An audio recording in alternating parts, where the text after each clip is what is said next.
people to be saved more than we do. Yeah. So if people ultimately do not accept Christ, it's not God's fault. Did you know that? There are no verses in the Bible. The verses were added about 500 years ago to allow us to navigate the text. But also that you see the God of the New Testament says every life has their sanctity to life. Book written by Paul Copan. I don't know if you've ever heard this book. It's called Is God a Moral Monster? And Copan's an expert in the Old Testament. Into an atheistic system that has no way to ground those moral terms. That's my point. Well, here's a situation where God saw evil and said, that's it, we got to stop it. Israelites, go stop it. And now they're complaining. Now, on every college campus I go to, typically an atheist will stand up, well, if there's a good God, why doesn't he stop all the evil in the world? You know the Ten Commandments don't apply to Christians? Did you know that? Only if they're repeated in the New Testament, and 9 out of the 10 are. Addressing moral standards. During this conversation, the person who asked the question expresses concern regarding the apparent disparity in moral standards that exist between the Old and New Testaments. More specifically, they make reference to specific instances in Joshua and Judges in which the Israelites conquer kingdoms and enact severe measures, in contrast to the New Testament's emphasis on the sanctity of life. In his response, Frank Turek first raises questions about the moral standard that critics apply to evaluate the actions described in the Old Testament.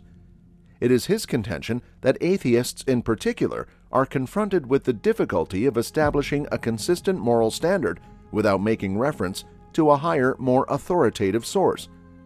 Turek contends that in the absence of God, moral judgments are transformed into subjective opinions rather than objective rules or guidelines. After that, he dives into the explanations that God gives for the judgments that are seen in the Old Testament, focusing on the setting of the Canaanites offering child sacrifices to the god Molech. Turek underlines that God's acts are not arbitrary, but rather are based on specific reasons, particularly the grave moral crimes committed by the Canaanites. It's important to note that Turek's response seems to be cut off, and additional thoughts on the subject are promised. The viewer is encouraged to anticipate further insights on this topic and an exciting update on the channel in the subsequent part of the discussion. People to be saved more than we do. Yeah. So if people ultimately do not accept Christ, it's not God's fault. Did you know that? There are no verses in the Bible. The verses were added about 500 years ago to allow us to navigate the text. But also that you see the God of the New Testament says every life has their sanctity to life. Book written by Paul Copan. I don't know if you've ever heard this book. It's called Is God a Moral Monster? And Copan's an expert in the Old Testament. Not everything that we could imagine. Like I said, he can't create a square circle. That thing doesn't exist. It's an absurdity. Israelites going into Canaan and conquering kingdoms, and it's saying to devote that all to utter destruction, man, woman. So if God wants to take somebody's life, he can, if he has a reason for it. Exploring the Old Testaments. In this continuation of the discussion, Frank Turek addresses the question of God's commands in the Old Testament, particularly the instances where God orders the destruction of entire communities, including men, women, and children. Turek introduces the concept of hyperbolic language, suggesting that expressions like wipe everyone out were culturally understood in the ancient Near East as hyperbole for a decisive victory rather than literal annihilation. He references Paul Copan's book, Is God a Moral Monster?, as a resource that provides insights into interpreting such passages. Turek, on the other hand, presents the orthodox position while conceding that there are readings that show God meant the death of everyone literally. When it comes to the termination of human lives, he raises the question of whether or not God, in his role as the creator of life, can be accused of murder.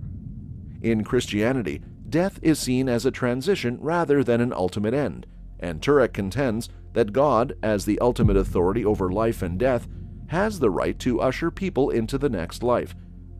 Turek's argument is based on the fact that death is seen as a transition.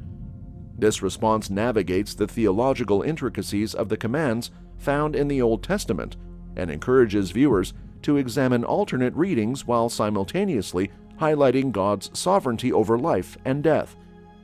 It appears from the discussion that in order to comprehend these texts, one must contend with both the cultural context and the theological perspectives.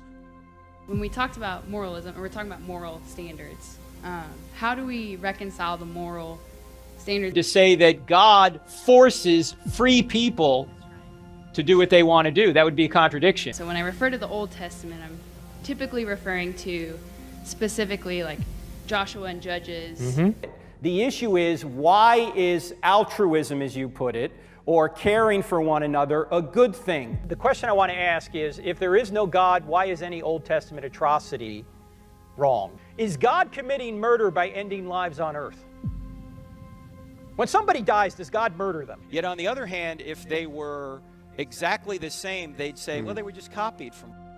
Understanding hypocrisy. The issue regarding the moral standards found in the Old Testament is expanded upon by Frank Turek, who places an emphasis on the one-of-a-kind and ephemeral nature of the theocracy that was founded during that time period. He emphasizes that the theocracy was a means to fulfill God's promise of bringing forth the Messiah and being a blessing to the entire world. He says this often throughout the book. In his work, Turek emphasizes that the theocratic regulations that were found in the Old Testament were not intended to be the ideal for everybody and everyone. Instead, they acted as a temporary framework that guided the people who were promised to God when they were living in the land that was promised to them toward the fulfillment of God's overall plan. The theocracy was distinguished by its one-of-a-kind collection of laws and judgments, which included directives to expel or vanquish particular people, such as the Canaanites. In addition, Turek disputes the widespread belief that all of the regulations found in the Old Testament, including the Ten Commandments, are applicable to Christians in a direct manner. In his explanation, he makes it clear that a command may not be directly applicable to Christians unless it is reiterated and updated in the New Testament. Into an atheistic system that has no way to ground those moral terms. That's my point. Well, here's a situation where God saw evil and said, that's it, we got to stop it. Israelites, go stop it. And now they're complaining. Now, on every college campus I go to, typically an atheist will stand up, well, if there's a good God, why doesn't he stop all the evil in the world? You know the Ten Commandments don't apply to Christians? Did you know that? Only if they're repeated in the New Testament, and 9 out of the 10 are. His only choice at that point, with free creatures, was to use force to push them out or to drive them out. The Old Testament theocracy was unique and temporary. It was not the ideal for all time, but the means to a promised new covenant. If Christianity is true, people don't really die, they just change location, right? They move from one life to the next life. When it comes to interpreting biblical passages, Turek uses this point to illustrate how important it is to comprehend the context, as well as the audience that is the focus of the interpretation.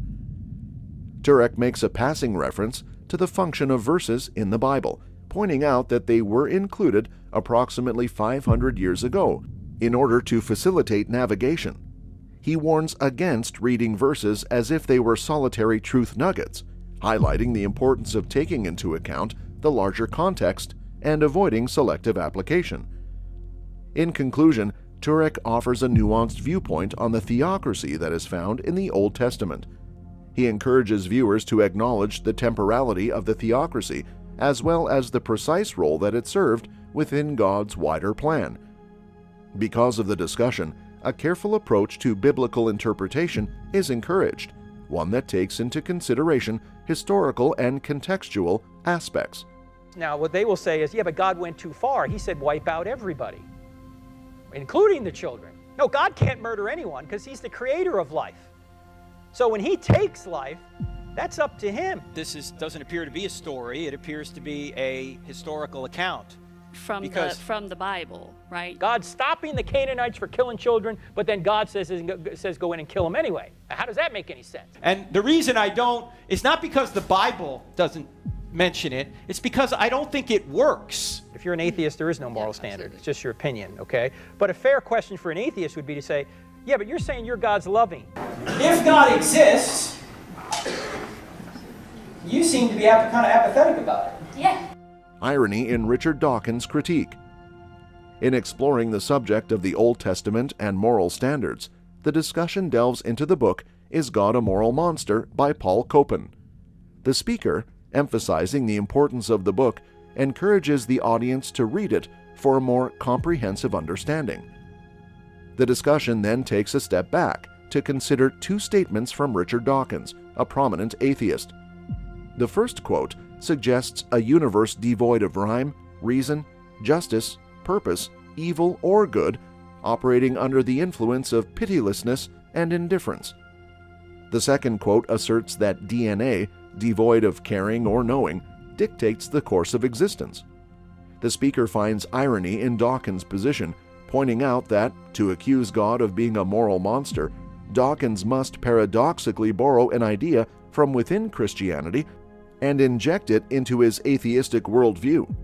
This, according to the speaker, reveals a self-defeating aspect in Dawkins' critique, as he relies on a moral standard to condemn the actions of God in the Old Testament. The speaker underscores the complexity of topics like the Canaanites in the Old Testament, emphasizing the need for historical and contextual understanding.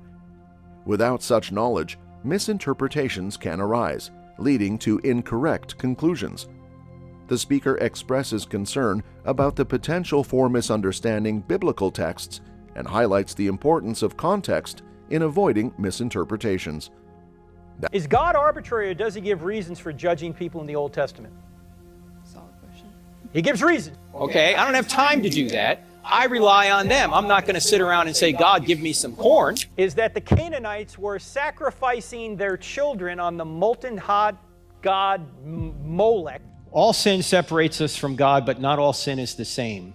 There's greater commands, there's greater sin. When this was going on, so the parents couldn't hear the screams of their own children being sacrificed. The Bible does not need to be inerrant for Christianity to be true. I think it's inerrant. Can I explain all the differences? No. We wouldn't mean that the Rams no longer exist, right? It's just a strong way of saying they beat them badly. That's all for this video, folks. See you next time.